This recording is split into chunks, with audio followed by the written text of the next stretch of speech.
us tonight about really what's going on in China.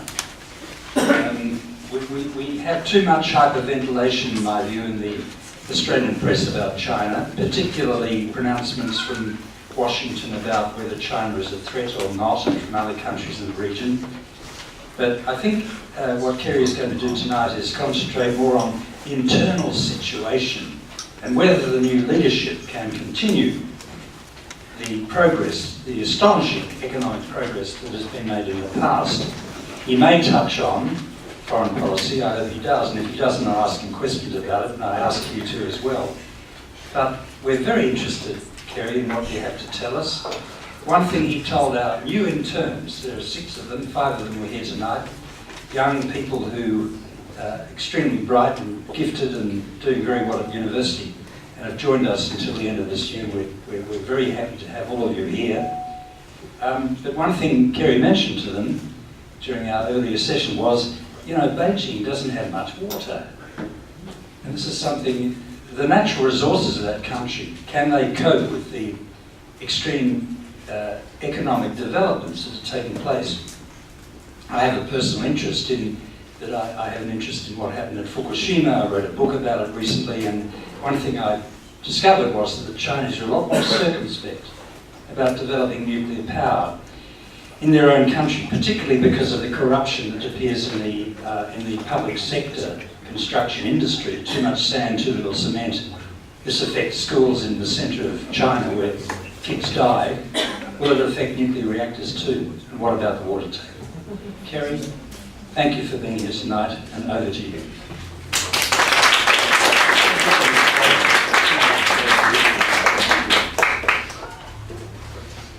Thank you very much, and I'm really glad to be here. It's great to finally get to see this historic building, and I'm really grateful for you to come up here this evening. I think to sort of be useful, I'll try and kind of share some confusion with you. I'm not going to really have very easy answers about what this leadership in Beijing means. They are new. They've only been in position now for a little under a year, and so we haven't really kind of seen what lies, behind the mask that they wear. But we've got a little bit of evidence, and I suppose I'm going to try and build on that to see where they're going to take this extraordinary country that they are now in control of. When we look at the leadership succession that happened last year during the 18th Party Congress, that culminated on the 15th of November when Xi Jinping, as the party secretary, replaced Hu Jintao, walked out in the Great Hall of People and made these short comments that quite surprised the international press that were there. When we look at that whole process as it has been undertaken really over the previous 5 years in some ways, but certainly most intensively in the final 18 months, there was something very, very strange, a little bit odd about it, very odd about it in fact. Where was the policy? I mean, any kind of leadership change, we've even seen this in the last week here, of any nature, even within a party, in usually the sort of political environments that we're used to, there is a discussion of policy. You have someone representing one way of treating issues and someone representing another, and you make your decisions on who is going to come out the winner based on that, and based on how they sell their policy position. But here we have the world's second biggest economy and one of the most important geopolitical actors in the world at the moment, and the leadership transition happened, and that's a big deal, that's incredibly important, but there was no policy discussion at all. In fact, the little policy discussion that had been occurring really happened between who was the party secretary of Chongqing, Bo Xilai, and the party secretary of Guangdong, Wang Yang, about 3 years ago, when they had a discussion about cake. I was talking, in fact, an Australian politician about how incredible it was that there was a big discussion, a big argument about cake. And this had been, one person, I think it was Bo Xilai, had said, we need to basically grow the cake more and more and then we cut it. And Wang Yang was saying, no, we cut the cake now, we share it out better, and then we grow it. And so this idea that you've really got to deal with inequality basically now, rather than just allow the economy to grow more and more and try and deal with it in the future. And this Australian politician said, in fact, that there had been a disastrous interview a few years ago, apparently during an election campaign. Was it John Hewson or someone who had been talking about cake? So obviously cakes, that's right, so obviously cakes are dangerous. Do not play with cakes when you're playing with politics. It transcends culture. That was as far as this whole process got towards any kind of discussion of policy. The idea of dealing with the kind of inequalities that really happened as a result of China's economic growth, and what do we really do about trying to have policies that control that. Beyond that, no real other discussions of policy at all. I suppose there's a very simple explanation for that. This leadership transition was not about anything except delivering harmony and consensus. And therefore, the outcomes, when they did come, were, I suppose, an extraordinary victory of raw political power. The party did what it wanted to do. It did it without discussing any particular policy direction. It did it by saying, these people who are replacing the old people are going to carry on doing the same thing. Let's not talk about detail. That's not the issue. The thing is to have stability.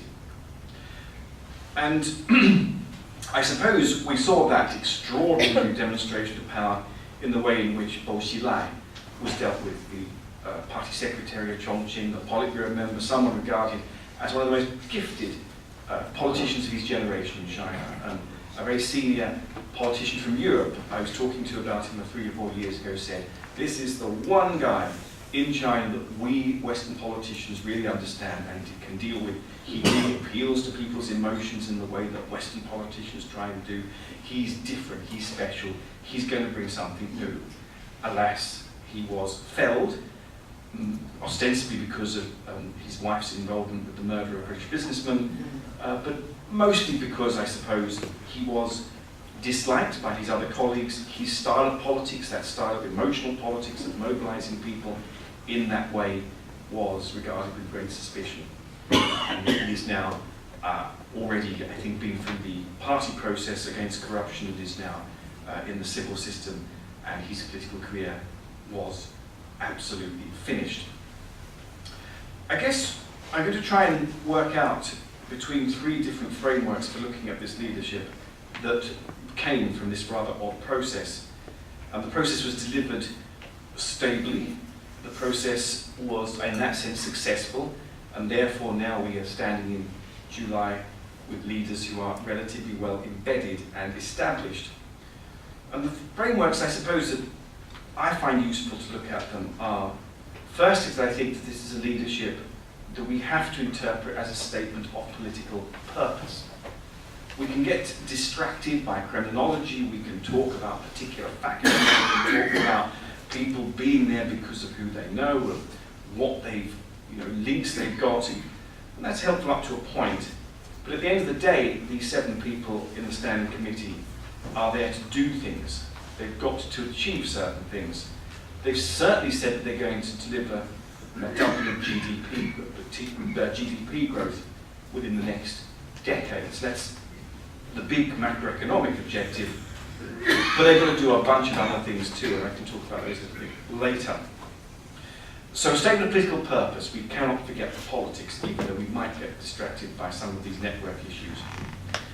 The second, I think, is that this, in fact, is a victory of certain networks over others, so it is also about networks. We have become very keen on talking in the last few years about elite politics in China as a game of factions.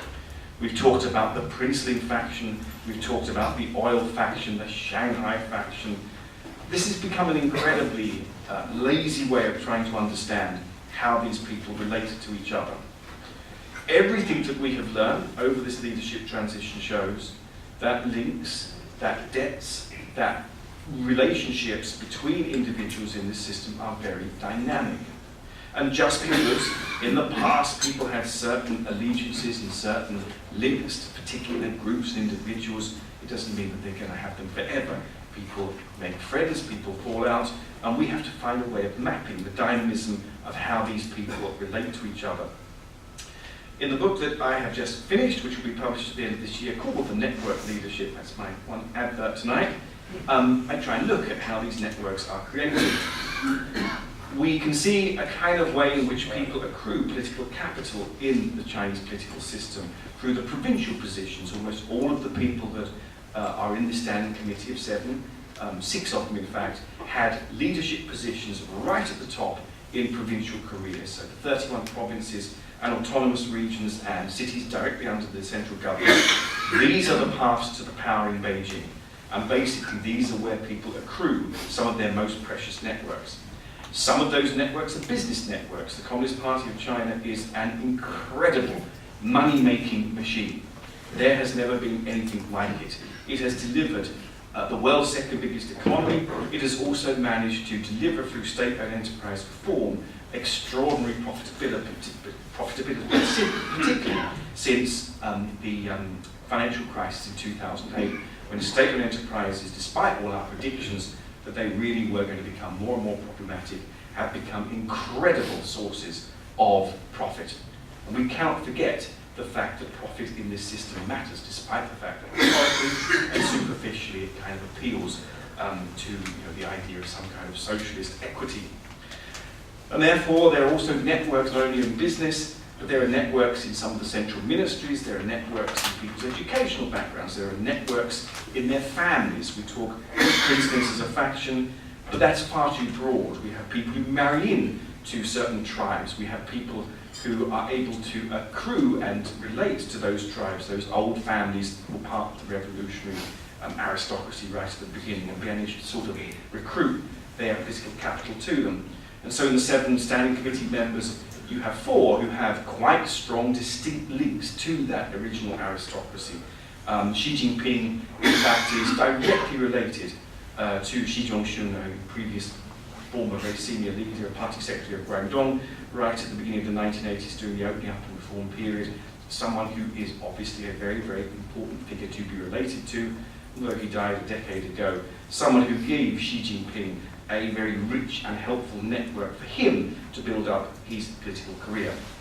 So networks, dynamic, very energizing, and something that really kind of helps us to understand the extraordinary diversity and the energy of the Chinese society and the political links within that society, and how these political links can help with the careers of people who end up in these sort of senior positions. This is something that we have to have a good conceptual framework to try and understand and map, and we have to capture that dynamism. And I suppose finally the framework which is less positive is to see this outcome as a fairly negative judgment on the Hu Jintao Wen Jiabao period. A lot of the Chinese source material that I use, some of it produced in Hong Kong, some of it in Taiwan, some of it in mainland China, on the outcome of the leadership transition, was fairly explicit in how this had been a big failure for Hu Jintao to get people that he had patronage links into the Standing Committee in the end. The extraordinary thing was that Jiang Zemin, who I think was 88 at the time of the transition last year, long retired ostensibly, was able, I think, to really have the influence that we didn't actually anticipate.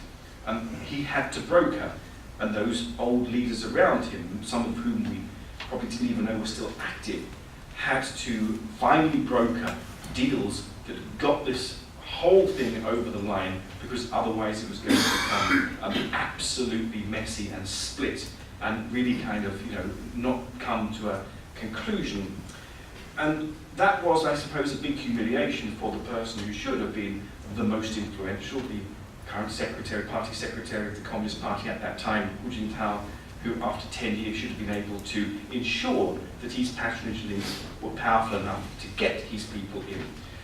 There are 2 individuals in particular, Li Yunqiao and Wang Yang, who he had been very closely linked to and had a strong kind of sense that these were people that he was looking after, and they didn't get into the Standing Committee in the 7 strong. They were in the full Politburo of 24, but not in the final 7, and that's very important. The difference between those is very, very significant. I suppose when we look at the kind of judgment of the Hu Jintao period, we have to kind of think that there were no big standalone political achievements in the way that Jiang Zemin had had. Whatever you might think about Jiang Zemin when he was party secretary in the 1990s, there were two things that he did that we will probably remember in 50 years' time and beyond. The first was to take China into the World Trade Organization, despite fairly powerful disagreements within the party, particularly on those in the left wing who thought that this was a capitulation to Western neoliberalism and a kind of, China giving up its great socialist sort of kind of heritage to concede deeper marketization of its economy, allow its sort of key economic sectors like agriculture and heavy industry to be perverted and influenced by foreign kind of actors. Many people regarded WTO entry in China over the decade in which it was discussed as way too risky. And yet, Jiang Zemin managed to support the final entry in 2001. When I think of the impact of that, from 2001 onwards, China's productivity has been phenomenal, something we didn't ever foresee in 2001. 4 times bigger as the size of its economy now than it was a decade ago. And WTO, in that sense, has been an enormous success for China to enjoy a global rules-based system on which to grow its economy. It has been, I think, overwhelmingly a winner from that whole deal, although it was risky at the time. So this we can't take away from Jiang Zemin. The second, I suppose, of these historic achievements was the victory of the Jiang Zemin in supporting private entrepreneurs or non-state sector actors in joining the party in 2002. They had not been allowed to become party members before, but allowing these incredibly important people who were creating so much GDP growth, non-state business people, entrepreneurs, to allow them, to co-opt them, to let them into the party. This was a very, very bold move, something completely against orthodox Maoist or Marxist ideology that had been articulated before, and yet this was, actually achieved. I think at the Party Congress, the 16th Party Congress in 2002.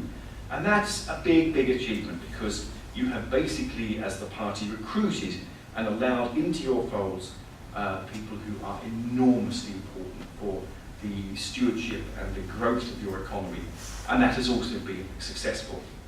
When you look at Hu Jintao and his achievement, however, it's less clear. What will we remember about this period in 50 years' time? We may remember the Beijing Olympics in 2008, although Sun Liping and others at Tsinghua University have produced powerful critiques of this having been, in fact, a big disaster for China.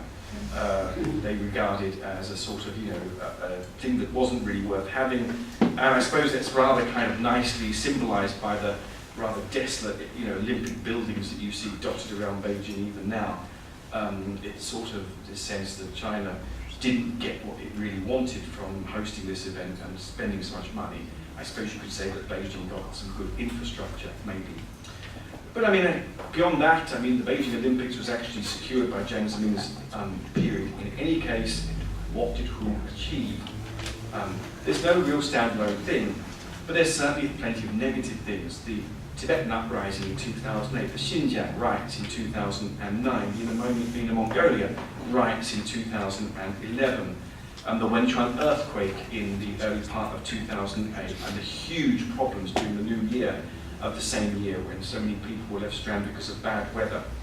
The problems of food security, the problems of poisoning of food, the problems of rising contention, the fact that through this decade you got this sense that, especially since 2007 when Hu Jintao really became dominant because more of his own people were in the Politburo after the 17th Party Congress that year, you got this sense that this was a leadership that had decided that it would do nothing on socio-political issues and try and deal with the root causes of this contention, but it would spend enormous amounts of money on repression and violence in order to deal with these issues.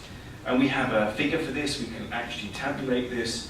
The National People's Congress last year said that in 2011, China spent $5 billion more on its internal security than it did on its national defense, $111 billion on internal security. This shows you that for the war period, the period of the pro-stability policies, the period of stability at all costs, of imposed harmony, the enemy really was within. And to relate to that issue just referred to, what China's geopolitical role is, we have to remember that figure, more on internal security than national defence. I mean, whatever you think, symbolically the government was willing a year ago to say that it was spending significantly more on its internal issues than its external ones. That is a powerful statement of its priorities, and we can't lose sight of that. So within that context, those three frameworks, statement of political purpose, the victory of certain networks, and a judgment on the whole period, the kind of issues of the narrative that leads up to this leadership transition, who are the men that we are looking at? Finding they were all men that came out as victors of this process. What, in fact, have they said? What worlds are they speaking from? Well, I've looked very carefully at things that Xi Jinping, the current party secretary, Keqiang, the premier, and Liu Yunshan, the chief ideologue, have said over the last 10 years. They're interesting because Xi Jinping and Li Keqiang have both produced PhDs. These are contentious because people say that Xi Jinping, what's the polite word, outsourced the intellectual production of his PhD. But Li Keqiang's PhD is a significant work of intellectual discipline, of sustained inquiry about town and village enterprises and the impact of those on agricultural or sort of how do you go from an agricultural economy to a semi-industrial economy? I mean, that's what he basically looks at in his PhD, which is completed at the party school in Beijing in the early 1990s. So from these pieces we get some idea of the worlds in which these people have come from. Liu Yunshan has written a great deal over the last 10 years in his position as the head of the propaganda portfolio. And so I suppose if we look at what these people have written over the last few years, we get a sense of where they stand. And there are, in fact, differences. There may well be people that look the same and they seem to come from the same kinds of world, everything they owe, everything that they have really belongs to the party. And yet, I think we can kind of see different sort of standpoints that help us to maybe map out the ways in which they're going to grapple with China's challenges in the next decade when they will be in control. So Xi Jinping, I think what we have to understand about him is that he's written a great deal about the moral mandate to rule of the party. He has written in very abstract terms right from 1990 when he was a party official in Fujian province of the party's moral justification to rule, of the party cadres needing to act in exemplary and morally justifiable ways. In fact, in 1990 he said, "We cannot make money if we become officials. You should do business if you want to do that." Now this seems to be an extraordinary statement because it's precisely in order to make obscene amounts of money that you do become an official in modern China, one would have thought. But no, Xi Jinping has made this powerful statement, and in fact his mother in 2010 held a meeting of the family in Beijing in which she told people, get out of business, told the members of the family to not get involved deeply in business. Now Bloomberg did a report last year on Xi Jinping's cousins having large amounts of property, for instance, in Hong Kong. Very embarrassing. I suppose the thing that was extraordinary about that, though, was that the amounts of money we were talking about with Xi's family, his sort of cousins, were absolute small change compared to what ultimately was revealed about when Zhao Bao's family, the previous premier, which was billions, absolutely billions of US dollars. In any case, Xi Jinping's really immediate family, his brothers and sisters and his daughter, although she's very, very young, he has explicitly made sure that they have been kept out of business in the provinces of Fujian and Zhejiang and Shanghai, where he's been in positions of power. But in fact, looking at the ways in which he's written and spoken, and certainly as the president of the party school since 2007 until he stopped in 2012 when he was promoted to party secretary, he's written a lot about the moral purpose of the party to rule.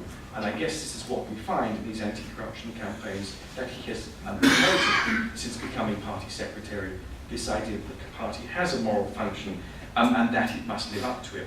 And that seems an extraordinarily contradictory thing at a time, obviously, when the party is almost invaded by these issues of corruption and of the sort of widespread cynicism about the somewhat lofty language that party officials use, and yet the fact that many of them are up to their necks in enormous amounts of sort of vested interest and kind of profiteering. Keqiang, however, has talked in a much more kind of practical way, and since 2007, what he has most written about are the structural contradictions in the system. So he talks about the great imbalances of a Chinese economy which needs to deliver fast, sustainable growth.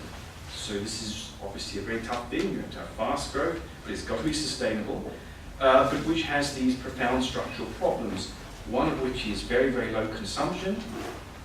He says that 40% compared to developing countries, usually about 47%, and developed countries of up to 70 or 80% as parts of GDP. So he says this is an unsustainable imbalance. He also talks about low service sector in China, under 50%, in other major economies way beyond 60, 70, up to 80%.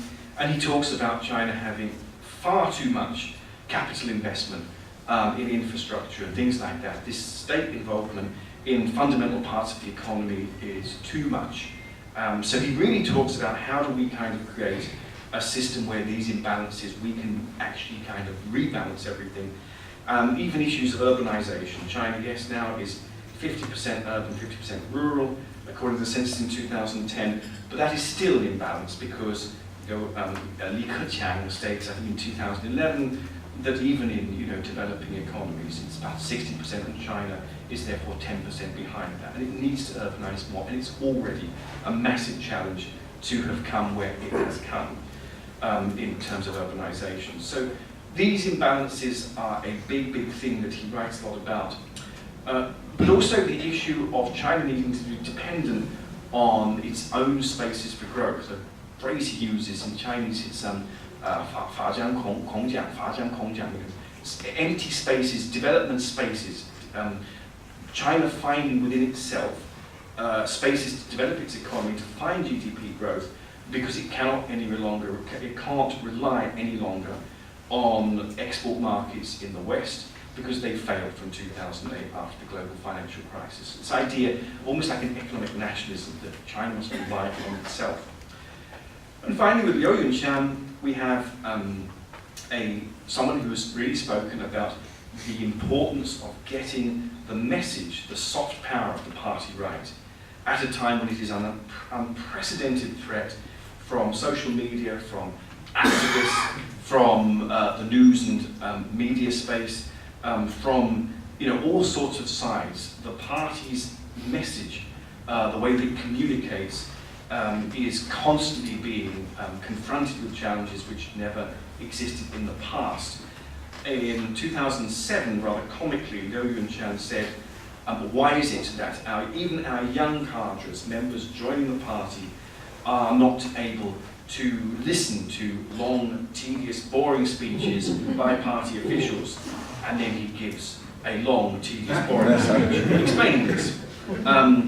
Only this weekend in Beijing, I was amused when an official stood up and said pretty much the same thing, and then said, well, it's important we don't use too much empty speech, but we can't completely do without empty speech, which begs the question, really, why not?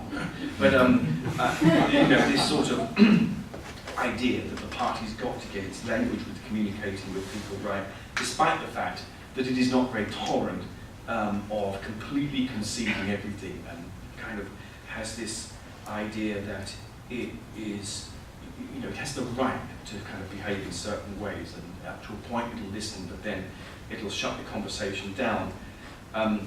In ways which impact upon, I suppose, our relationship with China, Liu Yunshan also talks about soft power abroad and how the West which is something I really hadn't noticed, but it's something he really explicitly says. The problem wasn't the Beijing Olympics was a sort of a failed opportunity for China in promoting its soft power. Liu Yunshan says quite explicitly at the end of 2008, as the head of the propaganda bureau at that time, we as China did everything right in hosting the Olympics. We got the right message out. It's because Westerners are too damn dumb that they didn't get it. So this sort of sense that, you know, China has the right to be admired, and because of what it's done, because of its extraordinary growth, because of its geopolitical rise, it has the right to be admired. And if that right isn't taken any notice of, that's not China's problem. That's stupid people outside. So this is an extraordinary, you know, kind of, I suppose, in propaganda nationalism. So this is the worlds in which three important members of this 7-strong standing committee come.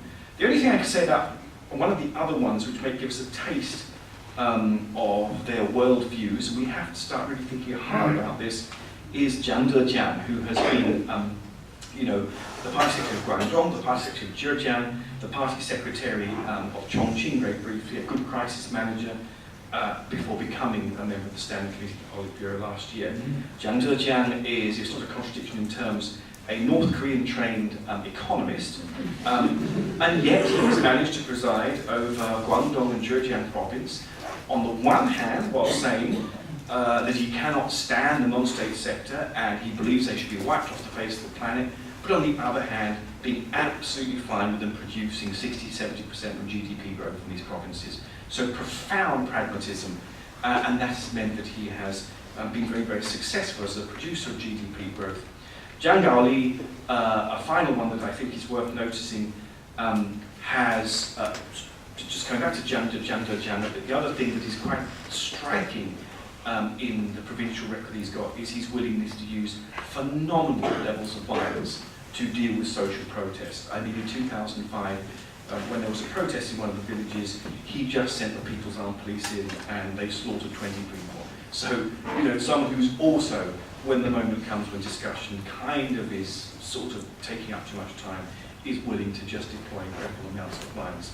So finally, looking at these individuals and looking at what they've said and their worldviews, I guess we have to do two things broadly.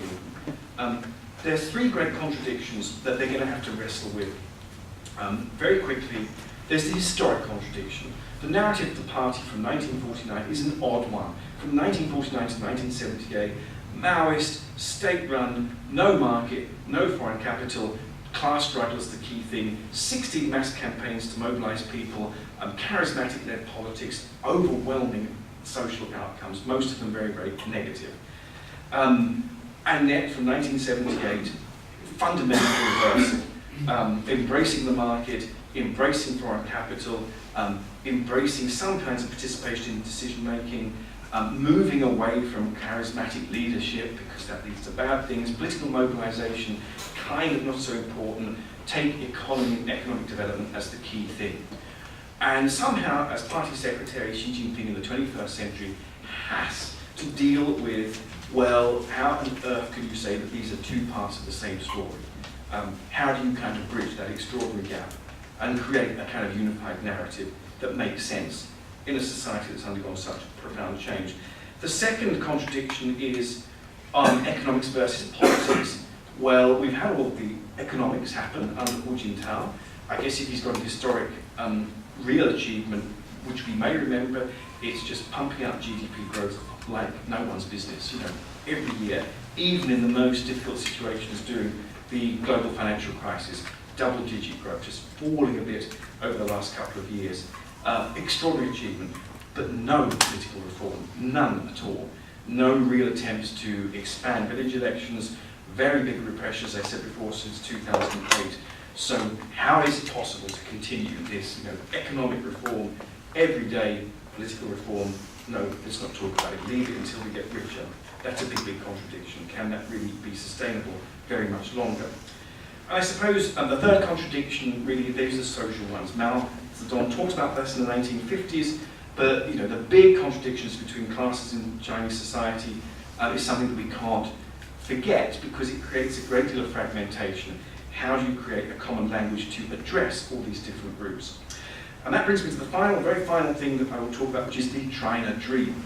Well, how do you bridge that gap? How do you appeal? How do you use all of the things I've talked about? How do you, as a politician in the 21st century, operating within a political system that you borrowed from the Soviet Union in the middle of the 20th century, in a completely different age and time, how do you do politics? If you don't do politics in the way of Bolshevik, trying to emotionally mobilize people, to make people feel that they're all part of the same great project, what do?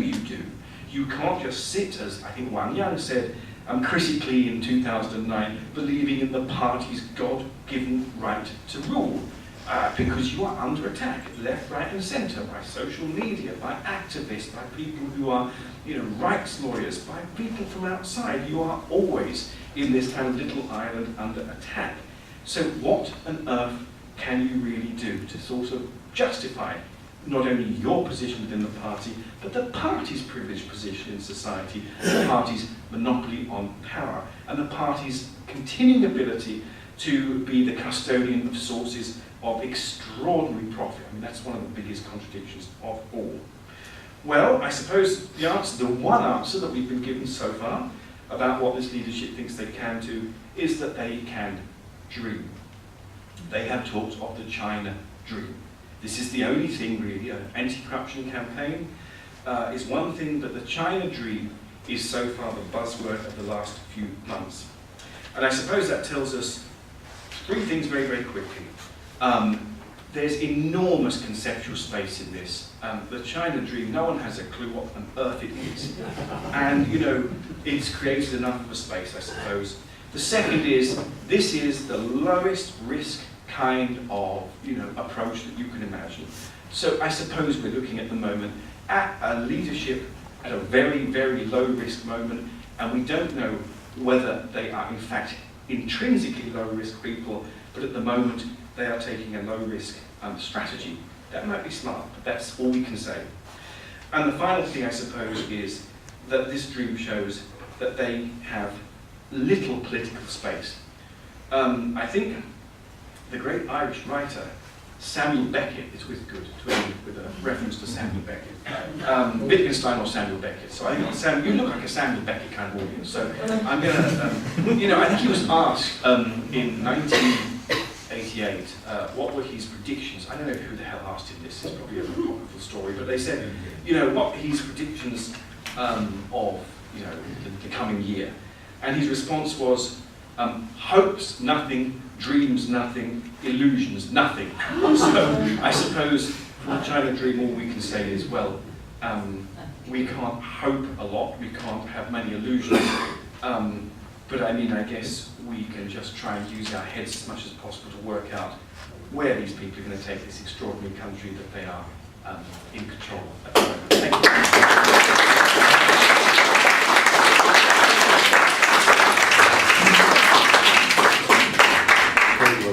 Kerry, thank you for a most intricate and sophisticated analysis of particularly personalities and networks. Now, we in Australia, of course, have built up the belief, the legend, the conviction that our prosperity, despite the European economic meltdown, the Asian meltdown, our prosperity depends to a huge extent on the growth of our trade with China. And therefore, in Australia, for very personal reasons, personal national reasons, you find people looking at China not so much as you do in an objective, academic way about the personalities, the stresses, the strains, but how is this going to affect Australia? Now, you've given us a menu of what could be potential disasters tonight. The Olympics were a disaster, you say. And the Westerners were, well, they were a disaster in some respects, but the Westerners were too damn dumb to see how good they really were. The Chinese spent more on internal security than national defence. Give us a break. Tell that to Washington. Tell that to some of the hawks in Canberra as well. Xi Jinping talks about moral justification on the one hand and is corrupt as hell on the other. Low consumption, low domestic consumption, 40%. Where are we going here?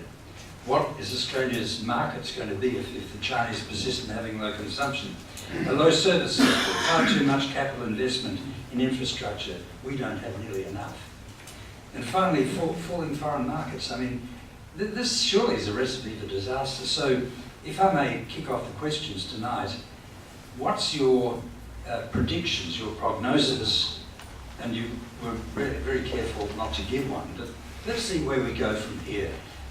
Do you think that China is going to adapt to the circumstances it has and continue to be toughly able to continue the enormous growth and development it has, or not? And would you, Kerry's going to stand here, I'm going to stand there and conduct the question and answer session from over here. Okay, I mean, I think a useful place to start. I mean, we have a situation where China is integral to the world's economic and global security stability. So we can start by looking at the China 2030 report that was produced by the World Bank and the Development Reform Commission in China. And that has 6 key targets that China has to produce in terms of reform over the next 20 years. Deeper marketization, deeper rule of law, deeper kind of use of the non-state sector, liberating consumption by allowing for more innovation, these kind of things. Sustainability is also incredibly important. And I guess if we say that China as part of the world's economy is critically important, and it obviously is, then we have to engage with that reform agenda. And we all have a role there. And I think we have to get over this idea of China, in a sense, being like a Cold War power, where it has, like the Soviet Union, a sort of an ideological kind of mission. I don't see that there is any real evidence it does have that kind of mission. It is self-interest in its behaviour. It's guided by national, its own national interests. It's sometimes very, very hesitant to take a stakeholder position, but it has linked its stability and its growth to the rest of the world. And therefore, we do have a role in how it overcomes these enormous internal problems that I talked about in the next decade. And if we look at that as being a kind of zero-sum game of us having to contain or curtail China, that's kind of, I don't think it's going to really succeed. Because I don't think, in fact, that's what China would want to do. It hasn't shown that it really wants to be in the kind of position that America is in, of a sort of global enforcer, global power. I mean, I think it's shown it wants to be a sort of facilitator or active where necessary, but on the whole, just to continue looking at its internal problems. And I think we have to think quite intelligently about how we engage with that process in ways that are helpful to us. On consumption, we actually have common cause with the Chinese government. They want consumption to rise. We need to join them in fighting the battle for internal markets in China.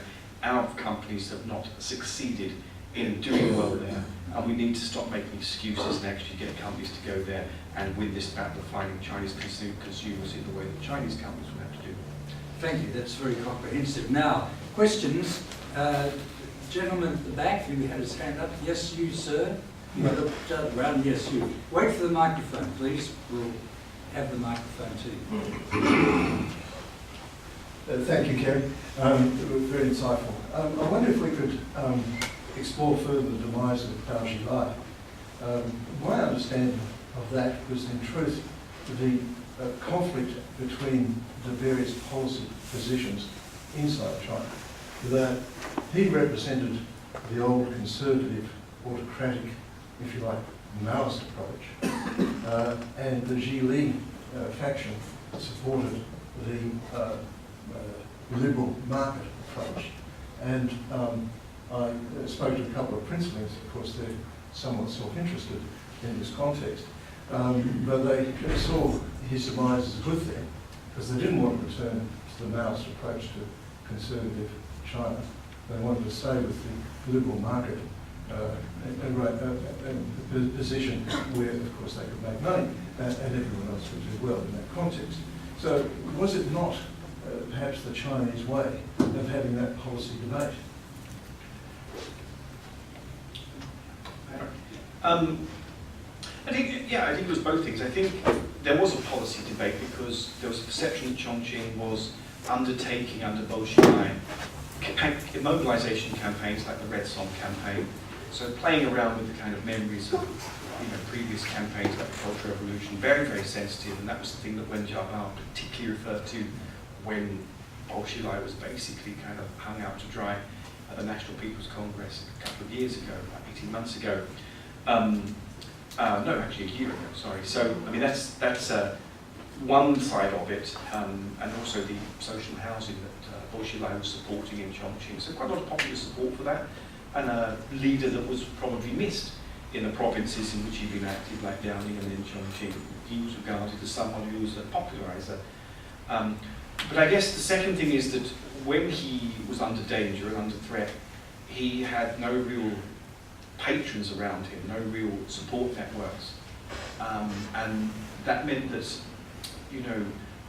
the rumours from the Financial Times, for instance, that Zhou Yongkan, the Politburo member at the time in charge of security, was kind of supportive but then pulled back, were interesting because they showed that the elite patronage that Bo Xilai had in order to kind of mount the sort of campaign to get into the final sort of standing committee wasn't there, and therefore he was very, very isolated. And I suppose this shows us that in this particular culture, the policy is one thing and the patronage is also important, and you have to keep those in tandem. It's ironic that probably the most successful politician in recent years at getting that right has been Wen Jiabao.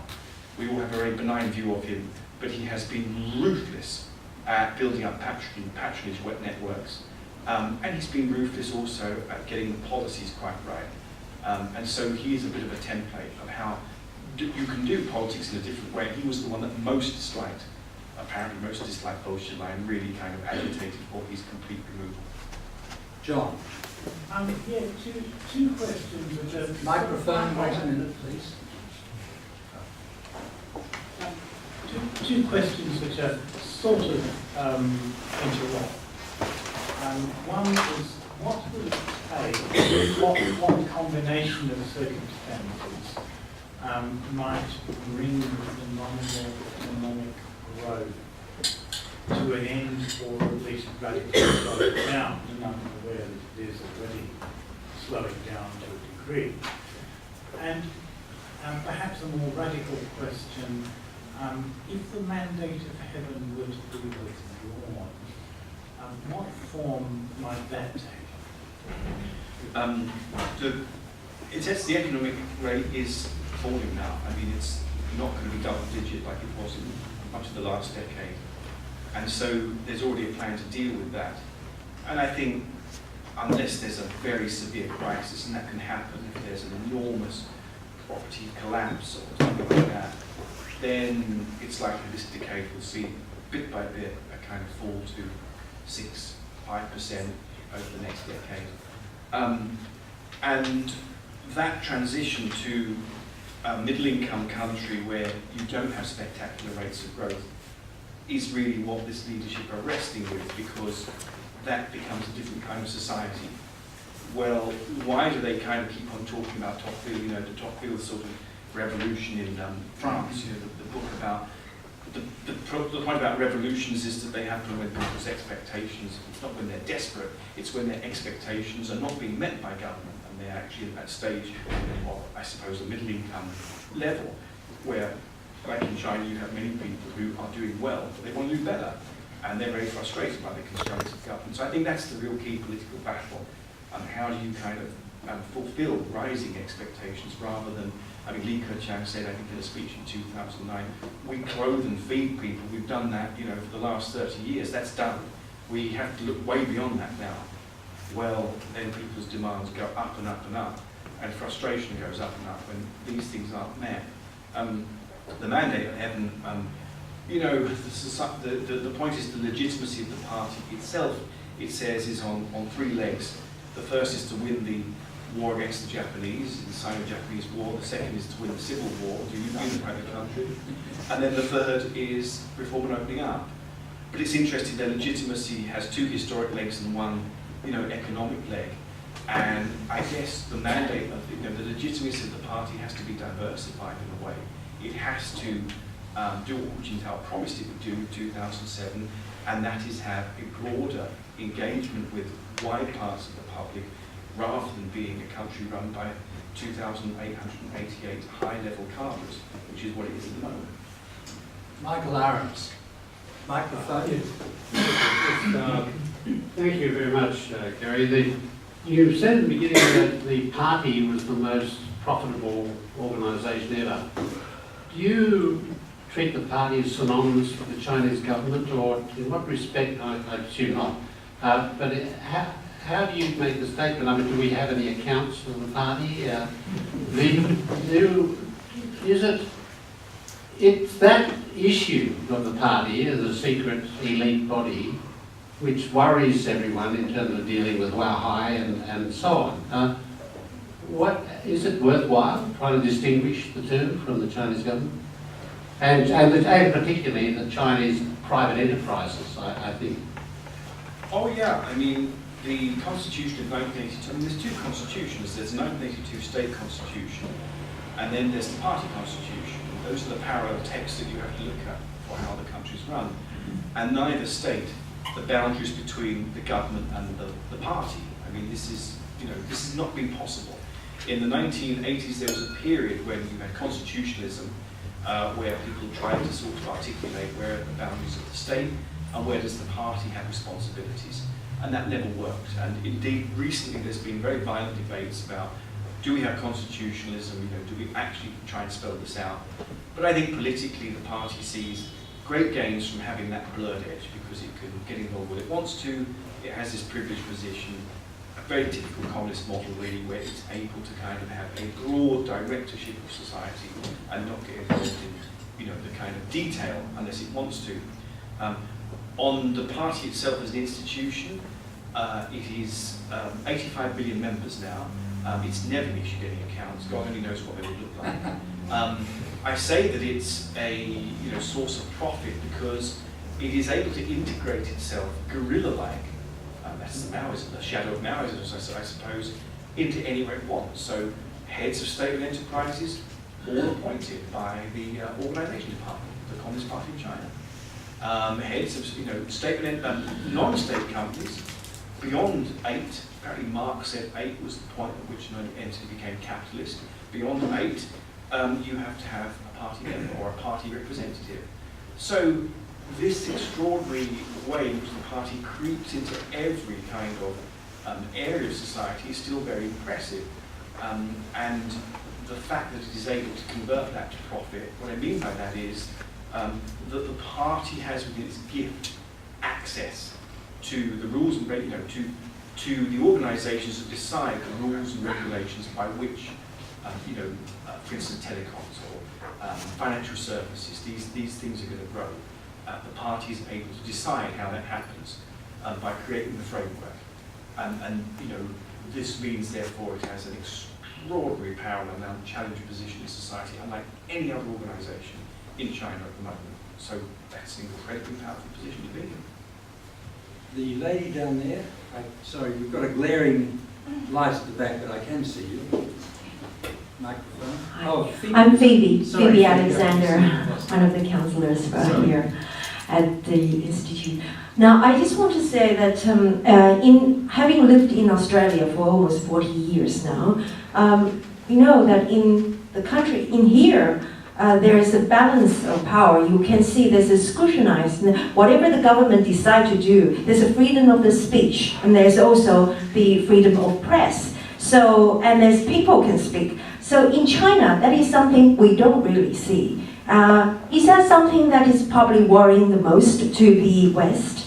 And also, when you look at it in China, the government basically can do whatever they like. They can interpret things whichever way they wish. Like, for instance, 24 years ago, the Tiananmen Square massacre, that could possibly happen again. And how do you see, is that part of the reason why the West is so worried about China? I think it's complicated because the party can be powerful and sometimes very unpowerful. China has 40,000 county party secretaries, and these guys act, most of them men, act with complete impunity. And it's incredibly difficult to get rid of them. Almost impossible. They're almost like emperors. In their own little county areas, they can do what they damn well please. And the centre tries to sort of deal with it. It's very, very limited what it can do. So in an odd way, you have a kind of, yes, a very powerful central organisation. In other ways, it's completely impotent. I mean, it's not able to move on particular things and doesn't want to get involved and stands apart.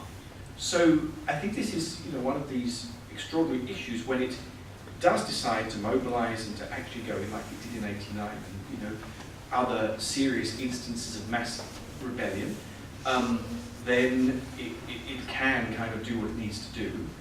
But many, many times it just stands aside and allows extraordinary things to happen and does nothing. It just makes a calculation. Well, is this stuff that we really need to kind of get involved with? Otherwise, we're just going to walk away. What is important about all the 7 members of this standing committee is that they have not, in dealing with crises in their provinces, they have managed to deal with them no matter what and not let the centre get dragged into it. So, as I said, Jiang Dejiang, with this big uprising in 2005 in a village in Guangdong, a shocking example, really, of using People's Armed Police to just go and mow down protesters, but it meant that it was dealt with. And, that's the deal. Local officials, as long as they basically keep these headaches from getting to Beijing, that's fine. So I think that's one of the big structural problems. You've got great imbalances in power. And what I think is probably likely is that as contention increases because of these frustrations and this sense of what people expect in society, we will get increases in violence, we will get increases in the state deploying violence, and we will get more and more public dissatisfaction with that. This is going to be very, very, very tough. It's not at the stage now where the legal system is even close to being able to deal with these issues in a peaceful way. There's just not that kind of structure at the moment. Time for one last question. Alison Bronowski. Oh. Mike. Sorry, no, Alison Bronowski here at the front. Here. Thank you. Kerry, I realised that you were dealing with China's internal affairs this evening, and that's more than enough. But it does lap over a little bit what you were saying about their intention not to be a rival to the United States or to take over where the superpower might leave off in the future. It does lap over a little into what is going on in the South China Sea. And I wonder whether you might comment on that briefly, because that is one of the things that people in the West think is a great problem potentially with China in the future. And indeed people in Southeast Asia do as well. So to what extent is that perhaps a pressure valve for domestic concerns? To what extent does China really have ambitions to control those waterways? And do they regard them as their own sort of sphere of influence, as you might say? Yeah, and I think China wants strategic space, and America is not likely to see that very easily. I mean, that's the view in Beijing, that it has the right to a certain amount of strategic space around its sea borders, and it shouldn't, why should it compromise on this? So Wang Yi, the foreign minister, said at the conference I was attending in Beijing last week, we cannot compromise on these issues, and we won't compromise on these issues. There's no, but beyond that we can discuss things. I guess what it means is that the Deng Xiaoping kind of, way of dealing with it. Okay, on the big principles, we'll not be able to deal with this with our generation. Maybe 20, 30 years time, but not now. But practically, we have to find a way of working together. And so, I think what's happening at the moment is inching towards how do we exploit resources, how do we just have pragmatic kind of things that deal with the issue day to day, but don't touch sovereignty and don't make any commitments on that. And if they can find a framework where all of the parties work like that, then I guess for today and tomorrow it's soluble. Well, maybe not next week, not next year, but that's what they're trying to do. Just very finally, a broad comment. I think even maybe something, if I've said this before and I do apologise, because it always makes me laugh. A British Prime Minister, John Major, in the 1990s, went to the Russian Federation just when it was created and met with Boris Yeltsin, President Yeltsin as was, and said to Yeltsin, you know, can you tell us a bit about the Russian economy and how's it doing at the moment? And Yeltsin went, good. And then John Major said, well, could you say a few more words about, sort of a bit more detail just to help us a bit? And Yeltsin thought a bit and went, not good. I guess what I want to say is the situation in China, like Malmstorm said, the situation in China, there is chaos under heaven, but the situation is excellent. Thank you.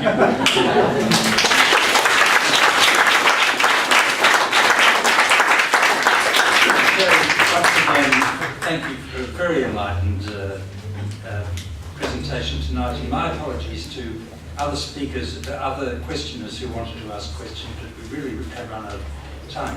And it gives me pleasure to introduce my colleague at the University of Sydney, Professor Jocelyn Che, herself a noted Chinese linguist, who's going to propose a vote of thanks to Kerry. You want to announce the next After. functions? No, you do that first. Okay. I'm not quite as tall. Thank you very much. In a week when our share market has fluctuated, and it's said that China accounts for about 10% of Australian GDP. Everybody knows how important China is for Australians and for our future. And it's been a privilege to have you here tonight, Kerry, to slightly enlighten us on a country which is still a great mystery, even for those of us who have spent quite a few years trying to get to understand it. As you know, in the last couple of years, one of the topics I've been working on has been Chinese humour. And while you were speaking, I remembered this, which is a current joke circulating on the internet. So I thought I might offer it as a small vote of thanks. But it said, when China recently launched a manned spacecraft, a great matter of national pride, that a CCTV, a China Central Television reporter, was going around interviewing people, trying to get their reactions to the launch. So he came up with his microphone and stuck it in front of the old grandpa, and he said, "Oh, Grandpa, can I have your reactions to the successful launch of the Shenzhou No. 10 spacecraft?" And Grandpa said, "Oh yeah, well, I'm glad you asked me, because what it makes me think is that solving the problem of tainted milk powder and dead pigs floating down the Yangtze River and misappropriation of land and too much credit being extended by the banks and corruption in the party are all more difficult than launching a spacecraft." So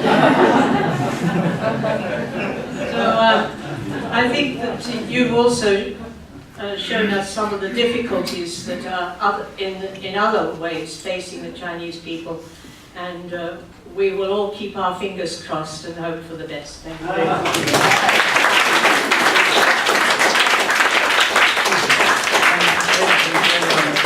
Just a final word before you go. I know President Colin Chapman would be delighted to be here, but he's still overseas.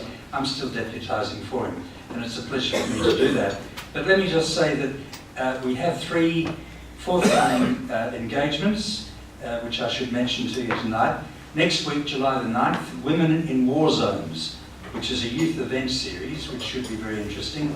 On Tuesday, July the 16th, we have the Irish Ambassador, His Excellency Noel White, will be coming down from Canberra to give us a briefing about Ireland and the European Union, a timely presidency. And then finally, on Thursday, the 18th of July, we will be meeting the Chinese Consul General, yet another Chinese event, and he's going to be quite discursive, we hope, about some of his ideas about Australia-China relations. So once again, Kerry, many thanks for being here tonight. We've enjoyed it immensely. Thank you.